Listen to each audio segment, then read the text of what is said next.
chapter of Kagurabachi definitely introduced a character who I've been waiting to see. I've been waiting to see the wielder of the Shinichi. I pointed it out previously, right? There was a lot of people in the comments who was like, nah, that's just somebody random. They weren't on the same page as the other previous wielders. Okay, bro, but no, it's been confirmed as of this chapter that the person that we saw between the bars, right? The dude that they got locked up is indeed the wielder of the Shinichi. And I'm glad this fight did not get blown out of proportion. I'm glad that it didn't go anywhere insane because we needed a lull. And what I mean by that is we needed a moment. We needed a breather. We literally just got done fighting Sojo, right? It's been what, 18 days since we fought Sojo? We need time to recoup, and that's what this is. And I called it, remember we talked about it in the last chapter, Hakurei was gonna be fine, bro. Hakurei was gonna be fine. I knew it. And I'm guessing that the head of the Sazanami family is alive, which is strange because according to Hakurei, his family was wiped out. Unless, like I said, bro, unless this isn't truly the head of the Sazanami family. But anyways, like I said, bro, this chapter was amazing. As y'all know, it's your boy DomoSenpai, and this is chapter 21 of Kagurabachi. If you guys are new to the channel and have yet to subscribe, make sure you go down below. Hit the link in the description, man. Support your boy. Get me to 100K. Y'all know what time it is. We have to get to 100K. I'm pushing as hard as possible. I'm trying to get my stuff back in order so that way we can get it going. And Kagurabachi is going to be the one to either lead me there or lead me to despair. You know what I'm saying? But yeah, man, we are on the road to 100K. We're what, 4K away from 10K. So a nice little benchmark that we got to check off. But anyways, so the battle ensued, right?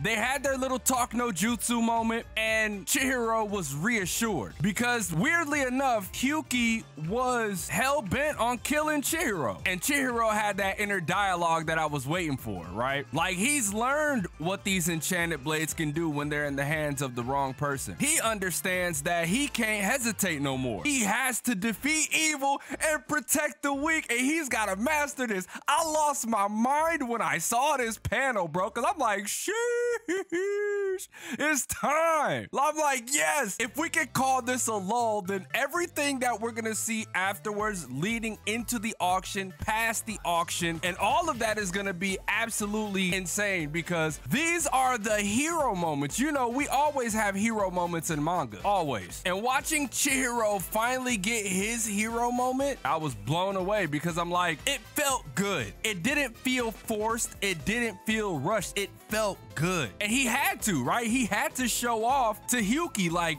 no, you think you're gonna take not only the blade that my father entrusted to me, but you think you're gonna keep all these blades to yourself, to y'all? You think I'm gonna trust it with the Kamunabi? No, I'm not doing that. I have to do this myself because my father made these blades for a specific reason. Of course, the swordsman oath is understanding that if you make a blade, it could potentially end up in the wrong hands and be used by evil people to do some devious things. Yes, but at the same time, it's all about the person who the blades are entrusted to. And CHIHIRO has taken up his father's mantle and feels like if you guys don't have it in your heart to follow the code to defeat evil and protect the weak always, then I'm gonna do it myself. I love that, bro. This chapter really pushed that narrative a lot harder than I thought. And HIYUKI really thought that she had CHIHIRO, right? But no, CHIHIRO used the same tactic that he used on Sojo, which was great. And by the way, it was confirmed by the official Kagurabachi account that HIYUKI is a she. A lot of people were confused about it on Twitter, that it was a mistranslation on the English side, which was very obvious. And on top of that, it might have been one of those, like, they wanted to save it. They wanted it to be mysterious until like something shonen-y happens, and y'all know how that usually goes. Just had to clarify that as we continue throughout the video.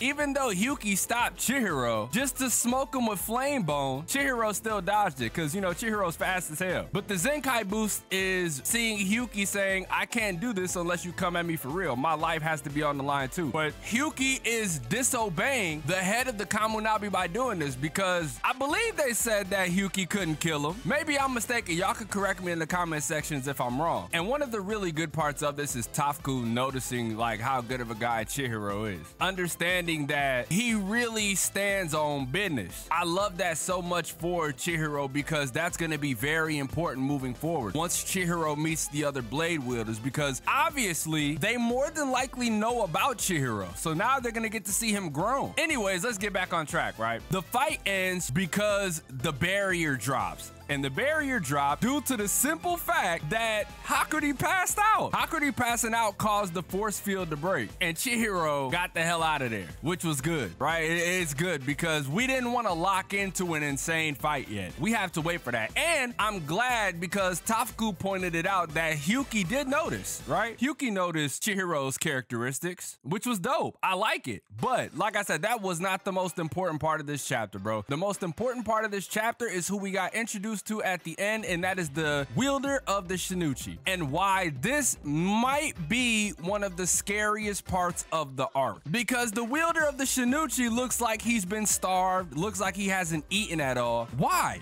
is he locked up? What happened? I'm so curious because there's a reason why he's barred from the outside world, and we talk about it all the time, and I mentioned it earlier. It's like, yeah, it's the strongest blade, but is that really why they're keeping him locked up? Because if it's the strongest blade, then if he had his blade, nobody could really touch him. That's why I'm saying, bro, this was an inside job. I just have a feeling it was an inside job to get Kunishige killed, because you got to start somewhere, and you start with the one who made the blades, bro. It's really unfortunate to see all of this unfold the way it is, because I don't want Chihiro to become a bad guy. You know what I mean? Not necessarily like the true antagonist, but like to know that the people who was supposed to be there to protect him was the ones who betrayed the one that he loved the most, which was his pops, the one that he idolized and stuff like that. You know what I mean? Just to come to that realization, I think that would truly crush Chihiro and force him down a path that his father would never have wanted him to go down, bro. I know we're spitting tinfoil hat theories right now, but it's just like, that's what I saw when we were shown the Shinichi wielder.